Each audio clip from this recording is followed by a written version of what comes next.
Okay, here we are, 4 o'clock. I'd like to call the meeting to order. I think we've got a quorum for sure. Looks like we might be waiting for one committee member, so we will start slowly. I want to say the City of London is committed to making every effort to provide alternate formats and communication supports for council standing or advisory committee meetings and information upon request. To make a request for any city service, please contact accessibility@london.ca or 519-661-2489, extension 2425. To make a request specific to this meeting, please contact cpsc@london.ca. I'm calling the 16th meeting of the Community and Protective Services Committee to order. This is a virtual meeting during the COVID-19 emergency. Please check the city website for updates about COVID-19 service impacts. I'm looking to committee members, either on the Zoom or in the council chambers, for disclosures of pecuniary interest. Just raise your hand on the Zoom if you have one. Okay, I don't see any. Brings us to the consent items. I do want to flag that there is an adjustment. Apologies, Councillor Helmer. Councillor Slee, disclosure? Yes, apologies. Yes, I just want to declare a pecuniary interest on 2.3, the agreement with immigration partnership with Immigration, Refugees, and Citizenship Canada as I work for the federal government. Okay, so let's pull item 2.3. I believe we're also going to have to pull 2.6. There's a bit of an update on that front. Any other items that colleagues like to pull for separate discussion or debate?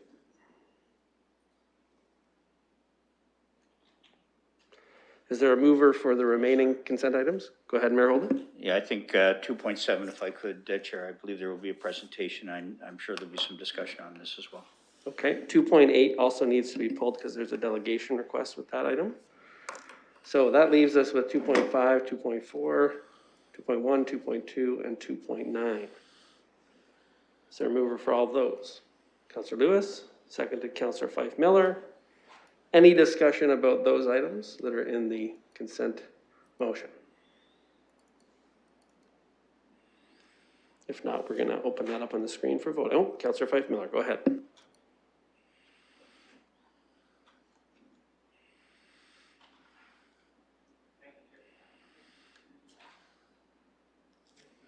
Somebody have a mic on? Got it. Thank you. Just a comment on item 2.4, the monument restoration. You know, what I walk past that a lot. It's one of our more diverse pieces that we use as a representation of our city and of our history. And you know what, I have to comment that really excited to see that it's a piece that that we are going to put some time and energy into to keep. So thank you. Thank you. Any other comments? Okay, if not, we're going to open that up for voting on the consent items.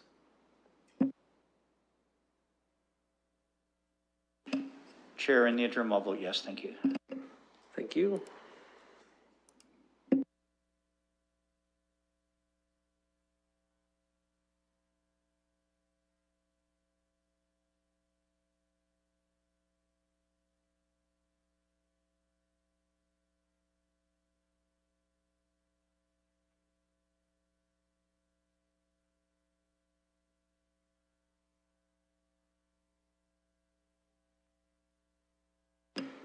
Okay, there was an error with the voting, so it's open again.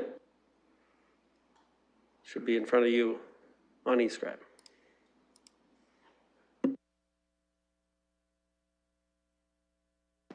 Closing the vote, the motion carries 6-0. Thank you. That brings us to item 2 for London and Middlesex Local Immigration Partnership with IRC Canada. Do I have a mover for that? Thank you. The clerk is very kindly reminding me that this agreement has not actually been finalized, and we're looking for a motion to refer it to the next meeting of CAPS. Staff have been working very closely with the ministry to nail it down, and it just did for today's meeting. So can I have a motion to refer it to our next CAPS meeting? Councillor Fife Miller, thank you. Councillor Lewis, seconder. Any discussion on that? Thanks to the clerk for catching that. We're opening the vote.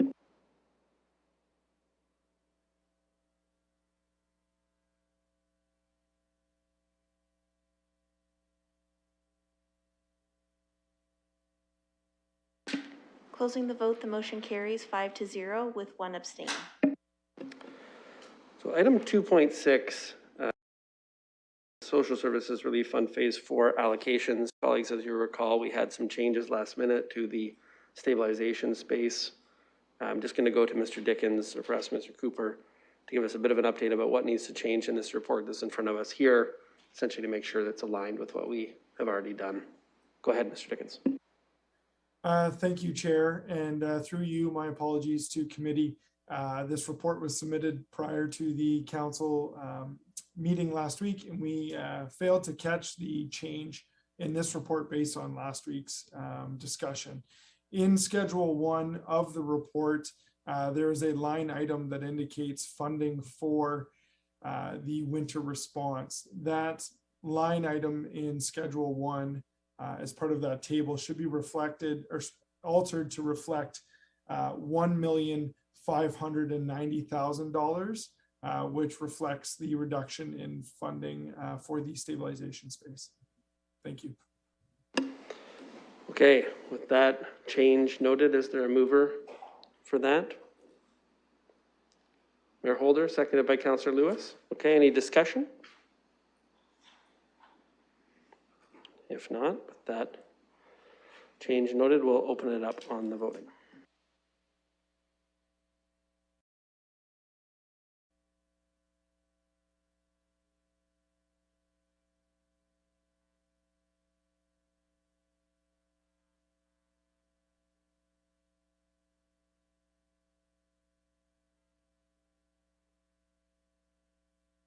Closing the vote, the motion carries 6-0. Thank you very much, colleagues. That brings us to item 2.7. As you will see, there is a presentation that's on the added agenda. There's also a delegation request from Mr. Wallace from the London Development Institute. I see him in committee room. So what I'd like to do is have the staff presentation, and then we can deal with the delegation request. And then we can get into discussion of the plan, the roadmap to 3,000 units. Can I turn it over to staff for the presentation, and then we'll come to the delegation request. Go ahead. Thank you, Chair, and through you, I'm happy to walk committee through the slides in their agenda package if that's preferred, or through sharing our screen.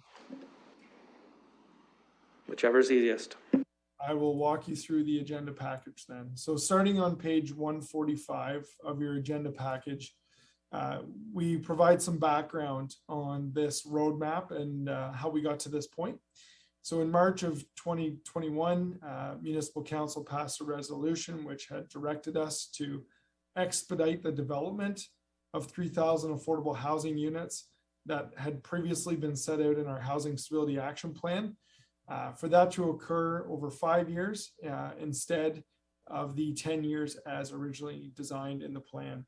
We were also directed to report back at a future meeting with the implementation plan, inclusive of the financial impacts that set out the best supports for the development of affordable housing units.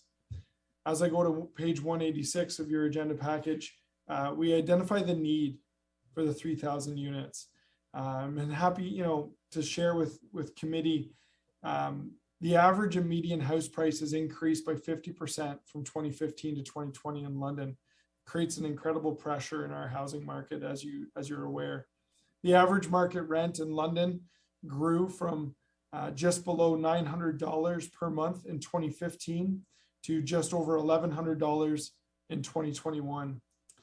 The annual average housing units constructed 2015 to 2020 sat at about 2,100 units, while the average affordable housing units constructed or built from 2018 to 2020 sat at 130 affordable housing units per year, thus creating a significant need for our 3,000 unit roadmap. As I proceed through the agenda, how the roadmap was created.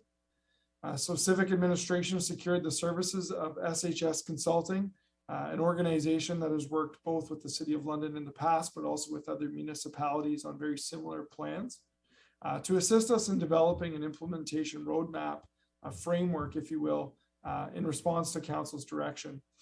The SHS consultants worked with Civic Administration across the entire corporation, involving several service areas, but also consulted externally with the Canada Mortgage and Housing Corporation, as well as specific interviews with prominent developers in our community, as well as the London Development Institute, actually through our individual who's requesting delegation status tonight. So individuals from both the nonprofit and private development community were interviewed as part of this plan. This plan, however, is a framework and it is direction, but the most important work and the most important engagement is still yet to come. And that engagement with key stakeholders will help inform the how in terms of how we deliver on this roadmap. What we heard through this process is that there is significant capacity and interest among nonprofit organizations to build affordable housing, but the lack of a standard funding program from the city has made building affordable housing a significant challenge compared to other communities. There is interest among private developers to build affordable housing, but there is also an expectation that there will be incentives for these units. Continuing on with what we heard, the city should leverage funding from senior levels of government by building on these programs and working closely with CMHC.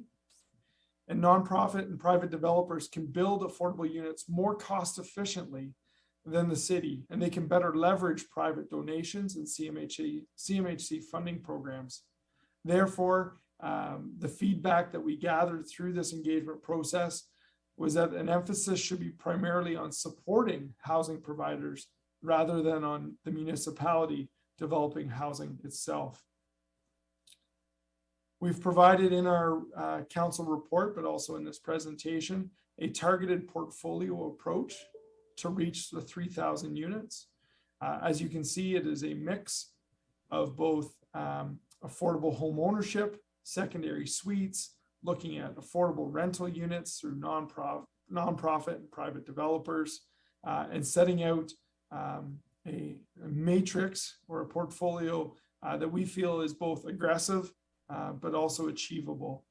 We have left some elements in this portfolio that are sort of captured under a donation, so 50 units that may be captured through donation of land, property, or capital investment.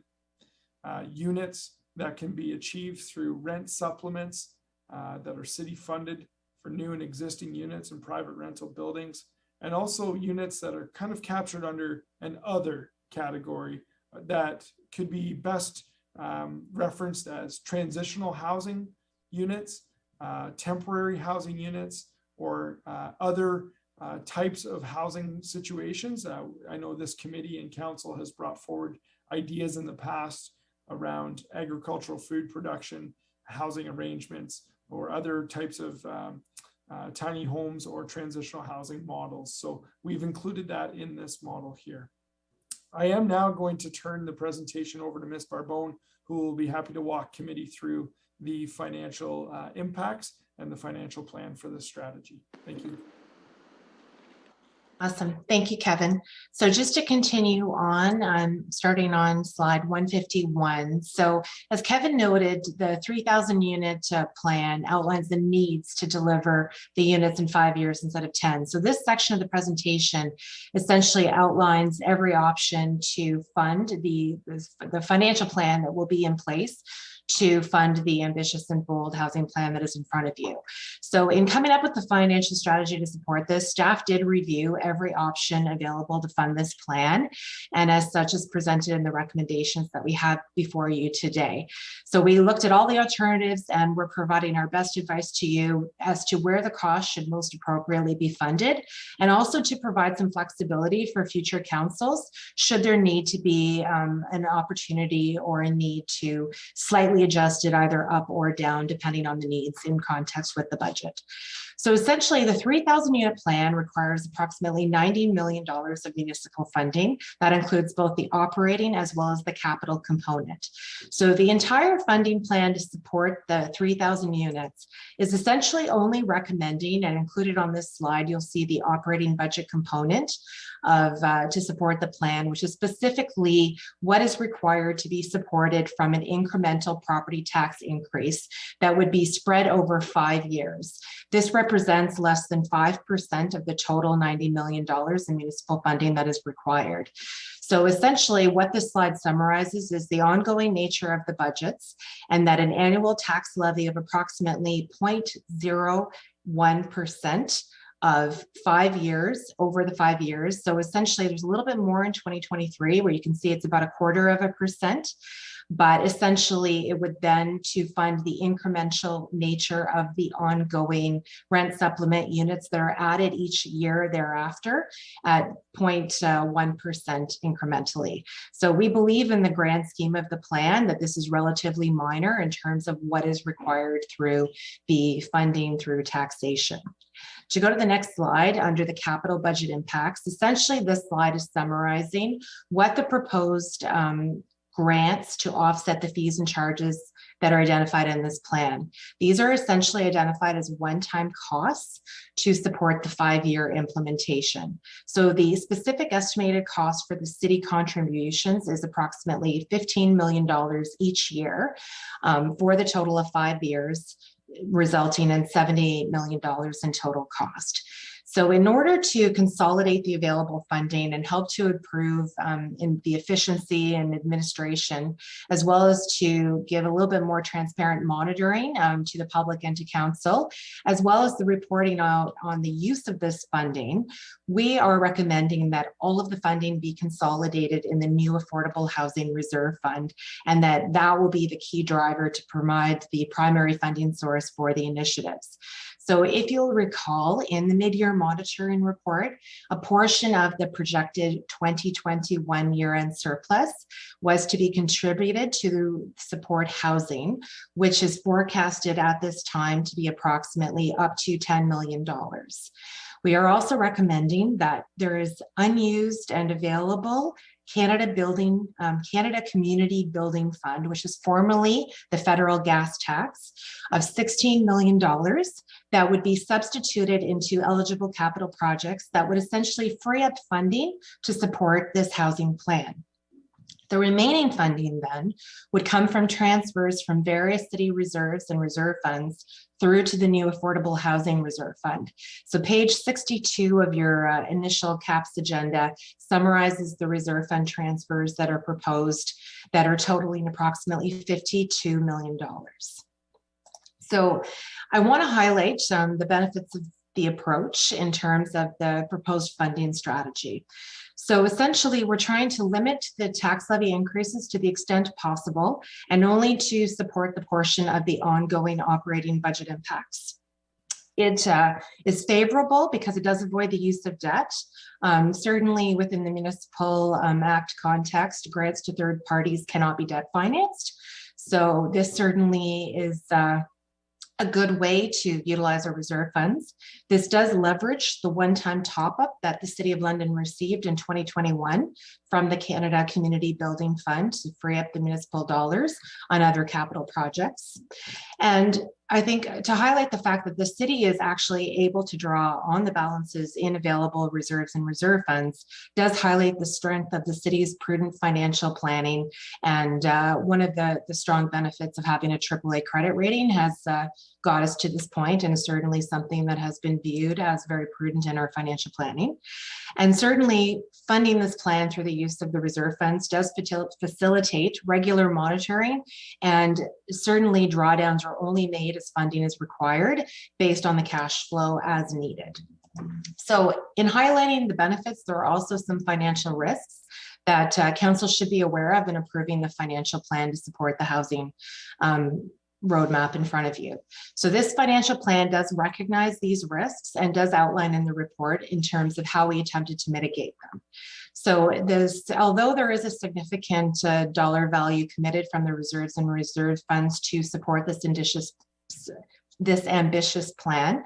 It does give a little bit of reduced flexibility to council should there be other significant investments that are unplanned that council would wish to draw on reserves for in the future. So certainly we have mitigated that risk through the use of the choice in the reserve fund transfers and by the fact that drawdowns are only taken as needed. So depending on the timing of when that is needed, those reserve fund transfers would only be done at that time. Funding the roadmap does move the city a little further away from achieving the target balances, specifically that have been outlined in the operating budget contingency reserve fund, as well as the EEE reserve. Certainly, we've mitigated that because the other reserve funds that we are recommending transfers to occur from do not have targets established yet. So that does give a little bit more flexibility in terms of making those transfers. The funding strategy also does not take into account providing any additional long-term funding that might be needed for additional city-owned housing. This is an important key point, as this is where funding from other levels of government would be critical to advance those particular needs going forward on the municipal side. So certainly a key level and linkage to the advocacy would certainly result in this part of the plan. And certainly the financial risk is that there is an opportunity cost as we use the remaining top-up funds from the Canada Community Building Fund, which means that it cannot be used to support other potential eligible projects. So in a nutshell, we think we've balanced all the needs and priorities of council with a prudent financial plan. And certainly we recommend the approach for funding that plan that we have provided in the report before you today. So that's it for the formal presentation, and certainly back to the chair, and we're happy to answer any questions if you have. Okay, thanks very much for that comprehensive presentation. I would like to see about the delegation request, and then we can probably get into questions after that unless there's something urgent. Okay, would someone like to move? Do we hear the delegation request? Councillor Lewis, seconder. Councillor Fife Miller. Wonderful. Let's open that up.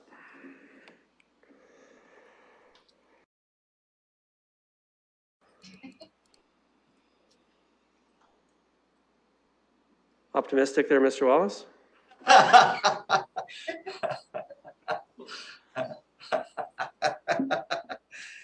stand here whether I get it or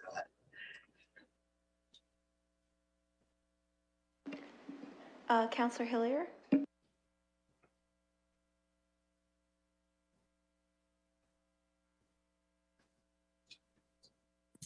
I clicked it. Closing the vote, the motion carries 6-0.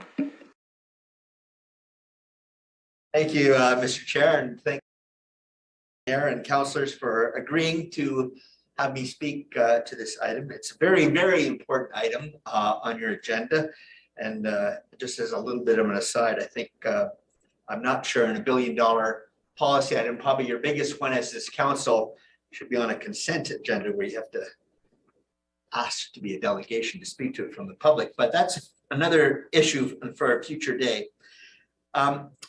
I want to be absolutely clear that our industry is very much supportive of the work that the city is doing on the affordable housing issue and this roadmap going forward. That we want to be partners on this, and just as an example of how concerned we are and committed to this cause is that we have formed an affordable housing group within LDI to look at the issues that as an industry that we can contribute to and how we can help. We see through the roadmap that it's really, half the units basically are from, or close to half the units are from the private sector, and we don't disagree with that approach. You absolutely need the private sector at the table or you'll never get to that important goal of 3,000 units.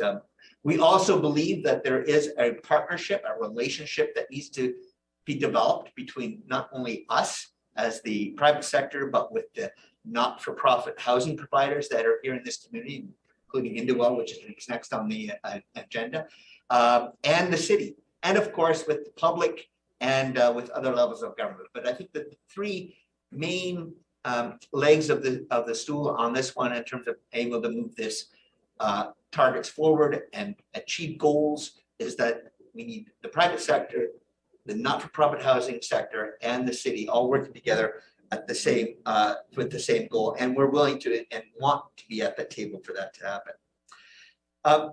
You know, in the report, in the actual roadmap, there are some issues. I'm not really going to dwell on the issues today, but there are things that we need to talk about that we need clarity on. Some of the numbers we're not sure if they're doubly counted or not, but it doesn't really matter. The goal is 3,000 units in 5 years, and we're willing to be there on that. We need to understand inclusionary zoning. Now, we've been told that it's something that's been under study. We were under the impression or under the assumption it was going to happen because it is in the PMTSAs, but you know, based on the study that we did this summer,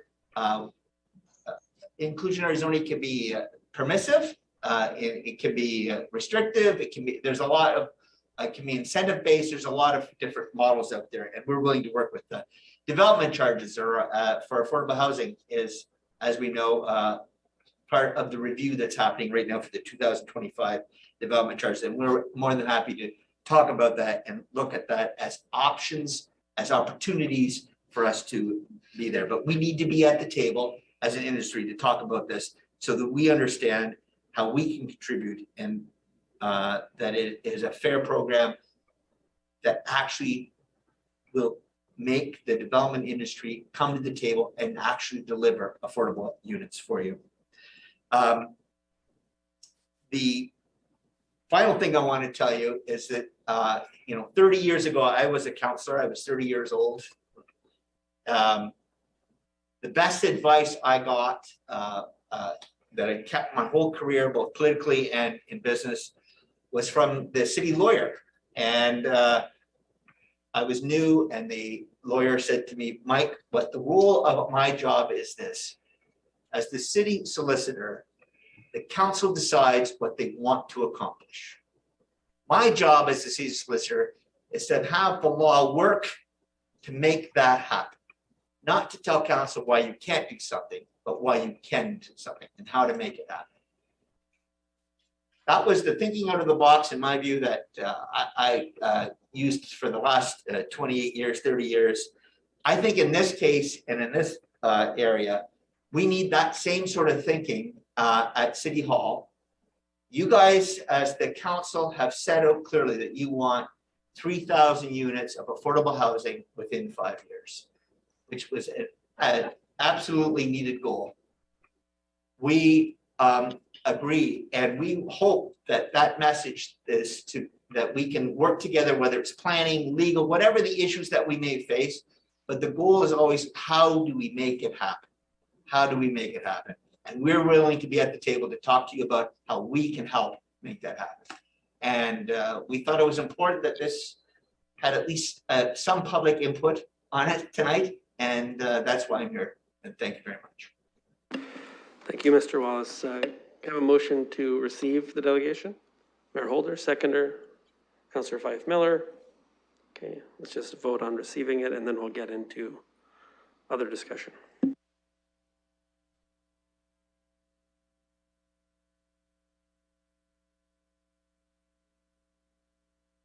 If you'd like to get on the speakers list for the main report, just let me know. Okay. Just on receiving the delegation.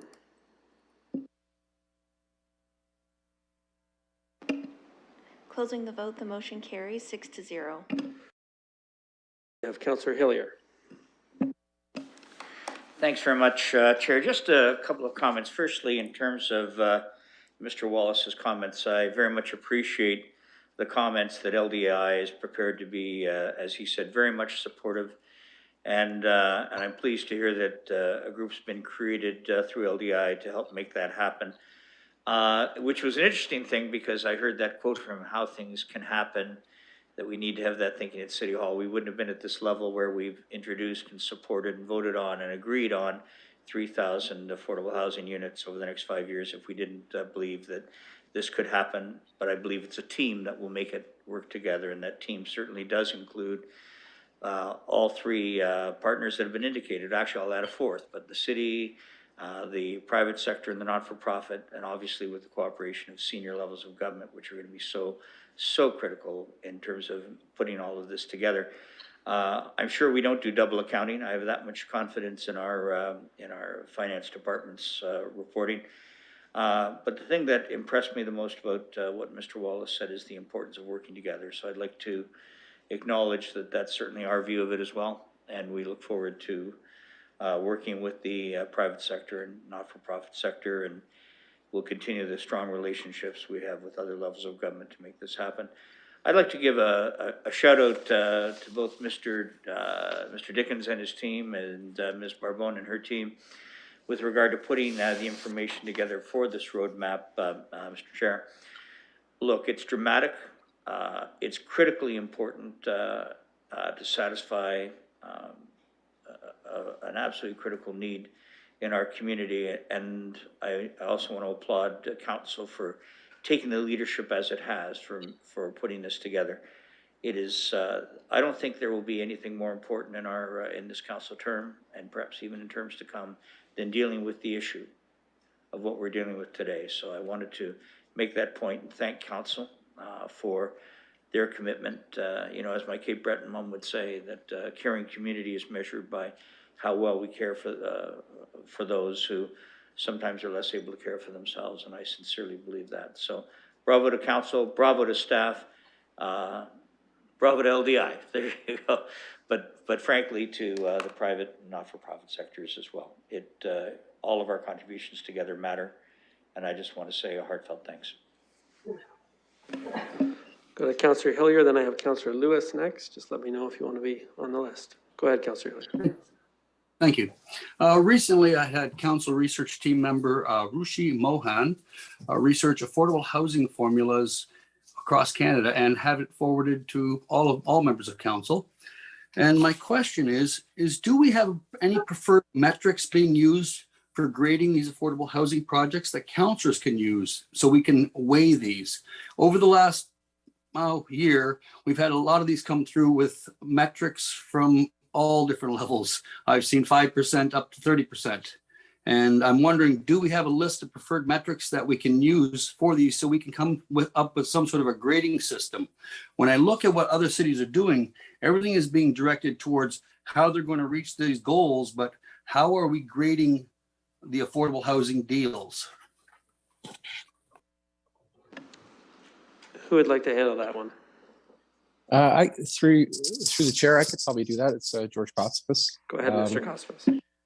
So we do have a series of metrics that we have in-house through our HDC office. They analyze all our applications that we provide funding for, as well as our own internal our own projects that we undertake. So we haven't, I guess, released that. If that is something that council would like us to do, or develop something that would be for council, I guess we could probably establish that and provide it to council. Right now, it's an internal document.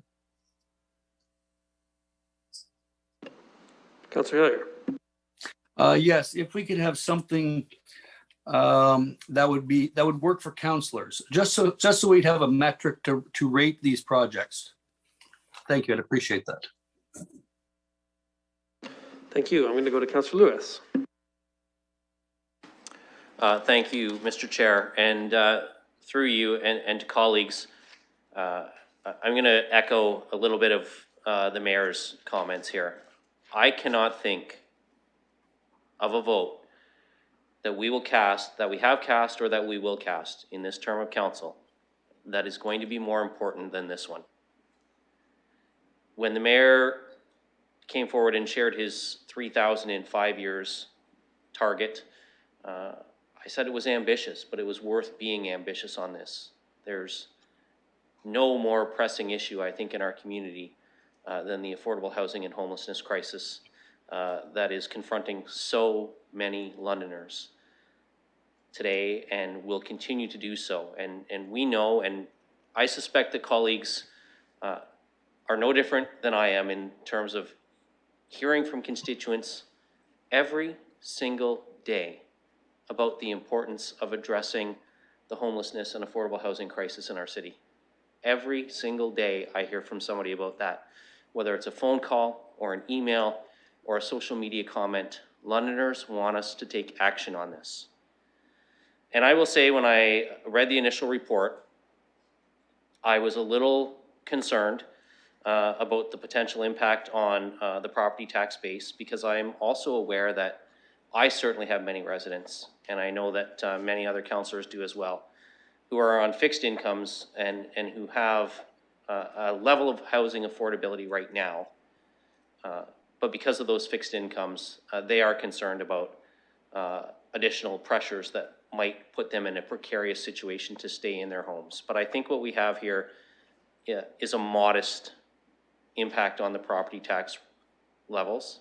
I think it's very astute to use our well-funded and cautiously developed reserve funds to create an affordable housing reserve fund. I think there's, and I hope, and I know we have a federal speech from the throne today, I hope that there will be action from senior levels of government on this, that we will be able to leverage those funds into even more funding to tackle this problem. I'm going to be fully supportive of this, though, and I would be remiss if I didn't channel a little bit of the thoughts that Councillor Squire, former Councillor Squire, would want me to share today, and that I would share myself. I'm delighted to see that we will be shifting and removing the earmark on funds that were set aside for Back to the River to be addressing the housing issue. We, when that issue was before us, said let's do the Soho piece first, and we're going to talk about the Soho need in a few minutes on another item on the agenda, and that's going to make an incredibly important impact in terms of our steps toward 3,000. But we heard from Mr. Wallace, the private sector is ready to go on this. We saw in a recent decision on a proposal on Auburn that the developer was willing to play ball and create some affordable housing units with us. That created 12 new units. And I know that people get frustrated when they hear 12 here, 10 there, 8 over here, but they add up. And when we're looking at 400 in Soho, and when we're looking at the money that we're preparing to set aside today, I think that this is the legacy that this council will be remembered for, is that we tackled affordable housing at a time when it was the most pressing issue in our community. And so I hope this will get unanimous support at committee, and I hope it gets unanimous support when it comes to council, so that we can start getting shovels in the ground and getting the housing built that people need in London. Other speakers? Okay, if not, I'm just going to say a couple things from the chair. Really glad to see this coming forward, especially, it was only back in April that we dealt with the letter that Mayor Holder brought about creating the target for 3,000 affordable units. And there's been a lot going on in that time period. And I think to come forward with such a well thought out plan about how are we going to do this, you know, where are these units going to come from, and recognizing that it's going to be many different ways of getting to more affordable housing. It's not going to be solely through the construction of new units. You know, rent supplements are going to be part of the mix. Frankly, it's a lot easier to mobilize rent supplements than it is to build new housing. It can happen a lot quicker, and they're flexible, and they can move around the city to create affordability in different places at different times. And I think that's actually a really important part of the mix. I know that it's going to be critical that we get both the province and the federal government on board with our plan. And I think that when I heard Mr. Wallace speaking earlier, and I think many of the developers who are building housing in the city, the nonprofit agencies that are working on the same issues, especially from an affordable lens, many of the other agencies and groups in our city institutions that believe we have a significant problem when it comes to affordable housing, I think we need to be speaking as one unified voice to the province and the federal government about the need to take action here in London and meet this need urgently. And I wonder if that is an opportunity where we can, you know, beyond what this in this plan, on the advocacy front, and making sure that we are speaking with that one unified voice as powerful as possible to both those levels. It's not that long ago that we were dealing with the 122 baseline project. It was earlier in this year, approving the funding for that. That's $17 million mix of provincial and federal and municipal money. And that project has gone from idea to implementation very, very quickly. And I think that is the kind of action that we need. And it's not going to be possible without the province and the federal government stepping up in addition to everything that's laid out in the plan before us. So I'd certainly support the plan. I'm really glad to see it come forward relatively quickly after we agreed as a council on this target.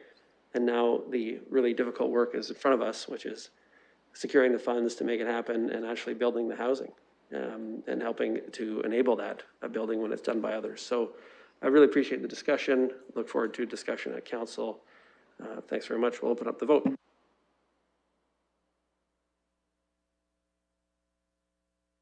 Would someone like to move this one? Mayor Holder. Okay. Seconder? Councillor Lewis.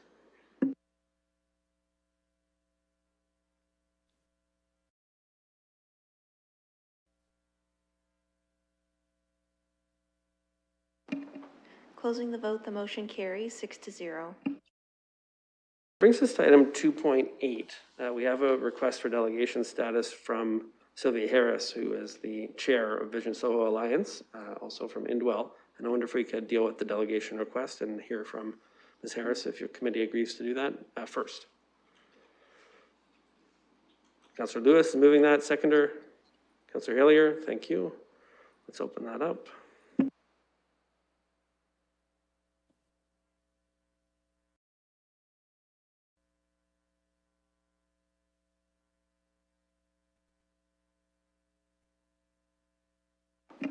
Closing the vote, the motion carries 6-0.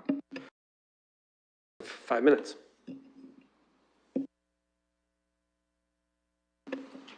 We can't hear you yet, so perhaps your microphone is not working. You are unmuted, but we don't hear you.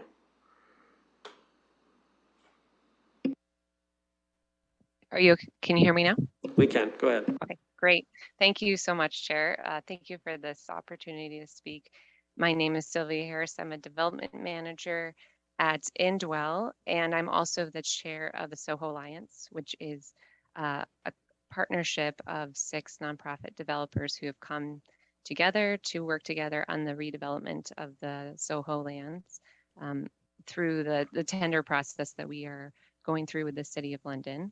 So we just wanted to take this chance to publicly thank city staff for their support on our funding requests to develop the 400 units at these lands. And in both this specific request, but also the work that's gone into the item that you just voted on is so important for us and very encouraging. And it has all the factors that we're looking for as the nonprofit community to take these marching orders and to deliver the affordable housing that we know London needs. And the unprecedented opportunity to do this at Soho on such a large piece of property. And we just really thank city staff for their support, not only on this request, but as some of you may know, our planning, zoning, OPA, and heritage designation was approved last night by Planning and Environment Committee. So seeing a lot of support through those technicalities, the financial piece, which is in front of you tonight, which will really solidify our ability to deliver on these units. And then also we just want to let you know that we are committed to delivering the rest of the 1,000 that we've been assigned to by George and Annalisa and Kevin and their team, and really look forward to continuing to work forward together to deliver affordable housing for the City of London. But yeah, just wanted to shortly thank George Kostafis on his work and Annalisa on finding the financial solutions to really help make this project possible. And I'm also here to answer any technical questions that might come through the staff report. So thank you so much, Chair. Okay, thank you. Can I have a motion just to receive that delegation? Councillor Lewis, seconded by Councillor Fife Miller. Okay.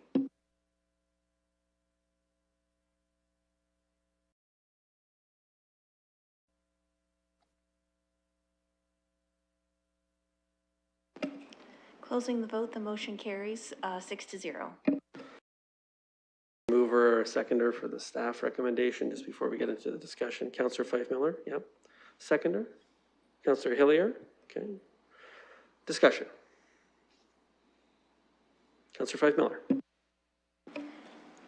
Thank you, Chair. And through you to my colleagues, this is, in my opinion, an excellent way to kickstart the mayor's plan towards our units. I think not only what this means to the city in affordable units, but I think further to that, what it means to the Soho community overall. I think this represents a great opportunity to see what happens when we bring groups of people together to try and come up with something that is special for the community. We have these organizations that are working together, working with staff, and I think what we've come up with and what they've developed in Soho is something really special and something that this community can be extremely proud of, and something that we can build on. So I want to commend everybody for the work that's been done on this. I know most of this work was done before I got here, but so happy to see this, come to fruition. So I want to thank everyone for all their energy in this, and very excited to see it come together. Thank you. Thank you. Other speakers? Mayor Holder, go ahead. Thanks very much. Chair, last night at committee, we had approved this subject to council's support, but I made a point last night of talking about this unprecedented development.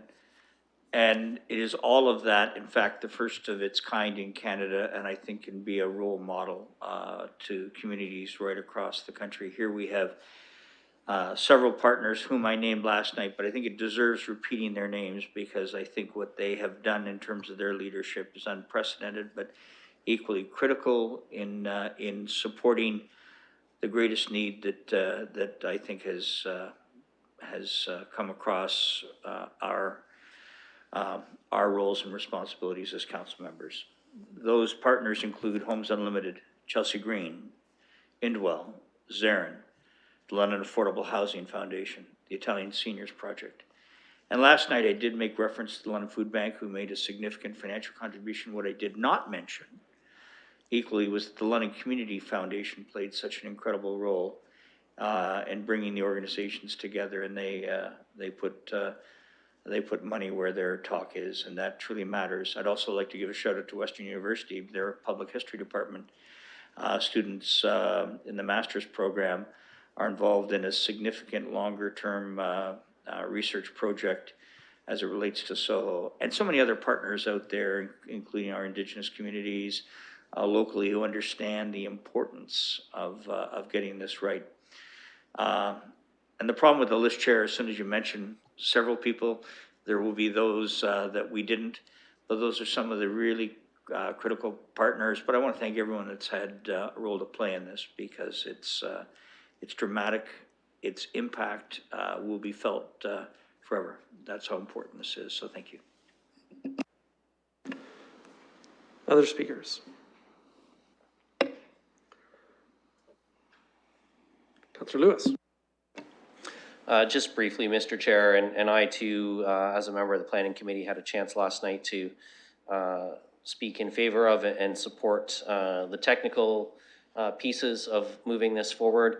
And I said this last night on the planning application approvals, and I'll say it again. I want to specifically single out Greg Playford from the London Community Foundation and Ron Rowbottom, who took the time to meet with me and educate me on what they were doing in specific details around this development, as well as, excuse me, Mr. Chair, as well as Roger Caranci on behalf of the Italian Seniors Project, which is developing the Residenza Victoria property in this development. And I will say the Residenza Ortona project in the East End has been a gift to this community in terms of what it has done to address the need for housing homeless veterans. And I have no doubt that residents of Victoria and the other components of Vision Soho's plan are going to make just as significant an impact on our community, both in terms of the affordable housing, the 400 units that this recommendation from staff would help ensure are developed, but the total redevelopment of that corridor along the south branch of the Thames in the Soho neighborhood. You know, I referenced earlier, I was glad to see the Back to the River money being part of the proposal for our affordable housing, because this is, to me, this was the piece, and I know it has evolved from outside of the Back to the River project, but this was the piece of that project, that Soho redevelopment, that I was always so excited and supportive of and wanted to see come forward first. And here we are today, almost to the point where we're getting it greenlit and ready to go. We still have to get through the council process, but I'm very, very happy to be able to support this. I think this is a great investment of the $11.2 million that's being sought from us to leverage so much greater a community benefit when the project is complete. So very happy to support this. I want to thank everybody for the work that's gone into it already, and looking forward to seeing sooner than later the construction underway there. Councillor Hillier. Yes, thank you. Just a question for staff. How many of these affordable housing projects have we approved so far? What number are we at? What time period are you interested in, Councillor Hillier? Since the mayor's declaration. Okay, let's see what the answer is, if anyone happens to have that handy. Thank you, Chair, and I'll provide the answer based on some of the information that I have at my fingertips right now.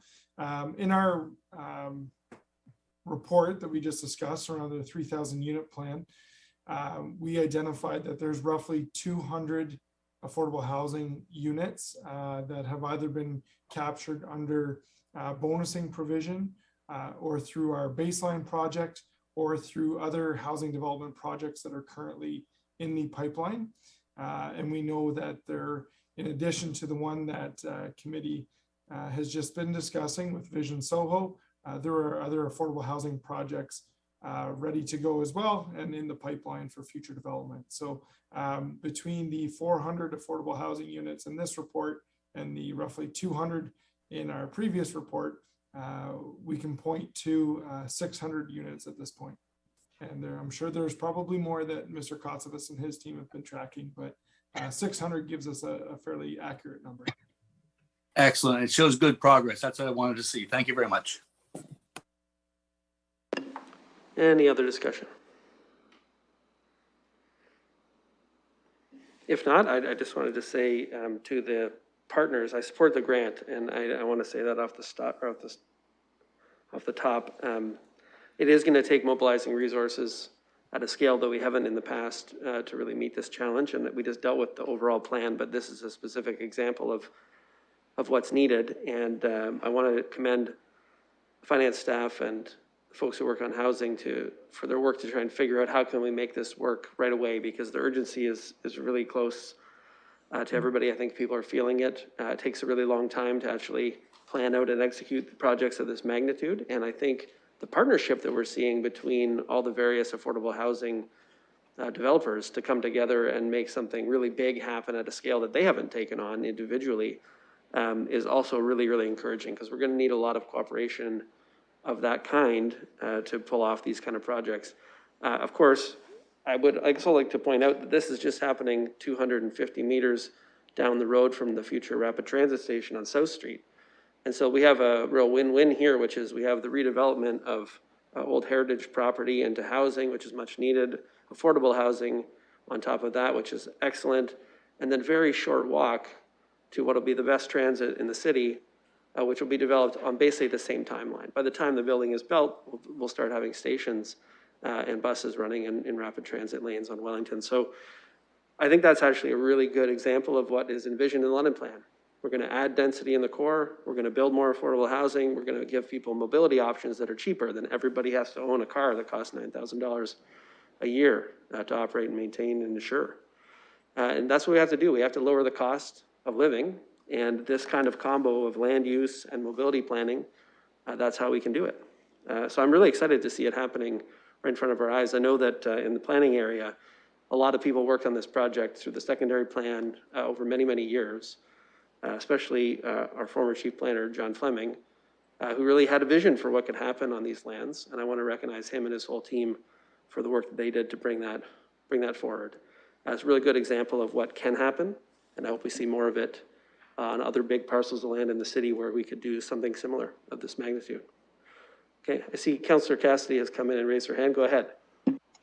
My apologies, Mr. Chair, for coming in late and also for my casual outfit. I was not expecting to speak at your committee tonight, so thank you for recognizing me. Just sort of felt compelled to jump in and add my thanks to everybody involved, especially Division Soho and the London Community Foundation. Look, has been, you know, Councillor Lewis mentioned the Back to the River project.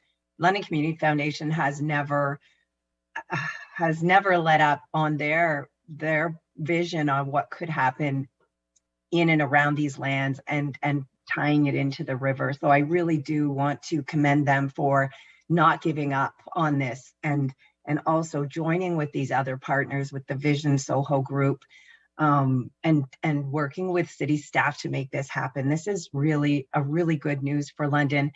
And as you said, Mr. Chair, this is the work that did happen with City of London staff, but it's not something that the city can just do. We can't just create the affordable housing units. No matter how many declarations we make, it takes that partnership with the community, working with city staff, and then getting the buy-in from city council. And this is absolute buy-in. If this passes, which I fully anticipate it will pass at the next council meeting.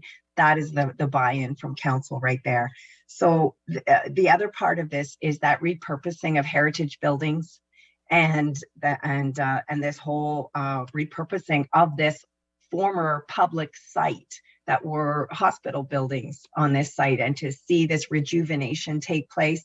And again, to that vision that John Fleming had, and seeing his vision come through to fruition, even though it's gone through many different players and in the whole project.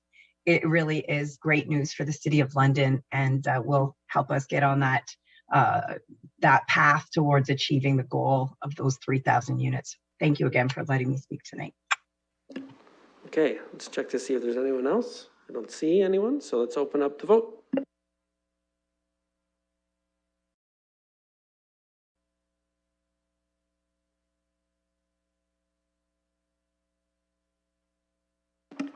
Closing the vote, the motion carries 6-0.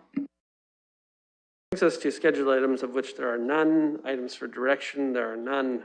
Under deferred matters, additional business, we have the deferred matters list and also the 10th report of the Animal Welfare Advisory Committee. You'll notice that there's a couple of allocations of their budget in there, which is why it's there as additional business we need to make a decision on separate from the consent agenda.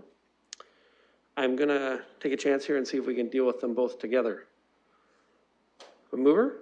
Councillor Lewis, yes. Seconder, Councillor Fife Miller. Okay. Any discussion on those items?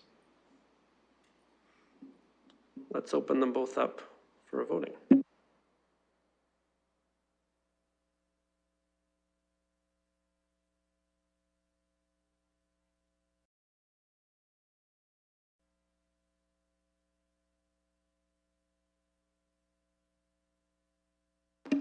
Closing the vote, the motion carries 6-0. Okay, that brings us to adjournment, but just before we do that, colleagues, this is our last meeting together for this council year, and I just wanted to thank everyone, long-serving members and new members, for your work over the past year. At the beginning, I remember in I think it was our first meeting, might have been the second meeting, we had a discussion about priorities. What do you want to focus on? This committee, we have the very wide range of items that come before us, and sometimes lots of councillor-initiated ideas that can sometimes be a bit of a distraction from some of the things we might think are priorities. And we talked about it for a while, and we really agreed on housing as a priority for this committee among the many things that we deal with that are important. And we've heard about some of the things that we've worked on. Our very first meeting, we dealt with the winter response for last year. That was our very first meeting of the year. And we proceeded to deal with a lot of pretty important things, including the updates on that program, hearing how it had worked, the second iteration of that program, which we just dealt with, the head lease program, which is quite innovative and leading, frankly, in Ontario, the head lease program and how we're doing that, reallocating some money into first homelessness prevention allowances and then later into that head lease program that the Police Services Board said that they could go without for a bit. The housing stability plan updates, all the progress that we saw being done in that area under a really period of very stressful environment for delivering housing stability. Initiating the RFP for housing stability, the shelter system, outreach, and the stability bank. A couple of items related to property standards of rental buildings and also owned buildings. Really made a big step forward on property standards, frankly. Introducing the AMPs, starting the discussion around, would a rent safe kind of program work for London? That'll be for a future committee to decide on. The funding for that 122 baseline project, which is a big project, $17 million. And then outside of housing, we did deal with a couple of things. The Music City designation, getting that started, came through our committee. The towing licensing, which has been an ongoing issue for quite some time, and we landed that one. You'll have heard probably at the Police Service Board that contract was approved, and there's going to be a different approach for towing in the City of London. The police officers won't be recommending a particular person anymore. They'll just be saying, here's the list of licensed tow operators on the city website, call who you'd like. And then the flyer deliveries, we've been wrestling with that issue for a while, and it's ongoing, but we have done some good work there. And then last thing I want to mention is in my ward, so I think that might be why I'm tacking it on, is doing something to recognize the impact of the assessment centers on the communities that hosted them over the COVID pandemic. That's also something that's ongoing, but we got that started here at the committee. So I just wanted to say to the committee, thanks very much for your work. It's been a lot of heavy items. I know the staff who report into us at this committee are excellent, and we've seen that time and time again, as are the people who work in the community and touch a lot of these things. We just heard from Sylvia Harris, but there's lots and lots of people working on these issues out in the community, and I want to recognize them for the work that they did on all these issues, especially when it comes to housing. Thanks very much. Okay, motion to adjourn. Councillor Lewis, Councillor Fife Miller, all those in favor? We're adjourned.